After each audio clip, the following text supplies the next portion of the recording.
तुम्ही पाहत आहात MCN न्यूज मराठी।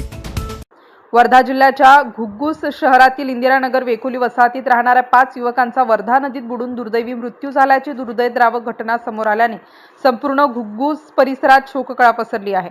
सोमवार दिनांक 8 जून 2026 रोजी दुपारच्या सुमारास इंदिरानगर येथील 5 युवक वर्धा नदीच्या पात्रात अंघोळीसाठी गेले होते।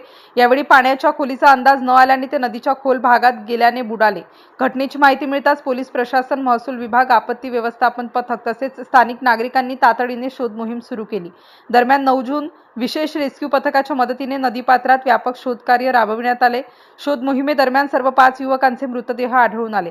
नदीतील पाण्याचा प्रवाह व खोलीमुळे शोधकार्यात अडचणी येत असतानाही पथकाने अथक प्रयत्न करून मृतदेह बाहेर काढले। या दुर्घटनेमध्ये तन्मय नवनाथ पथाडे वय 18 वर्ष, रोहित बाबाराव बोबडे वय 18 वर्ष, सन्नी अशोक आसम पेल्ली वय 20 वर्ष, नकुल भास्कर केड झरकर वय 19 वर्ष, सम्यक देवराव सोनटक्ते वय 19 वर्ष या 5 युवकांचा दुर्दैवी मृत्यू झाला असून हे सर्व युवक इंदिरानगर वेकुली वसाहत घुग्गुस येथील रहिवासी होते।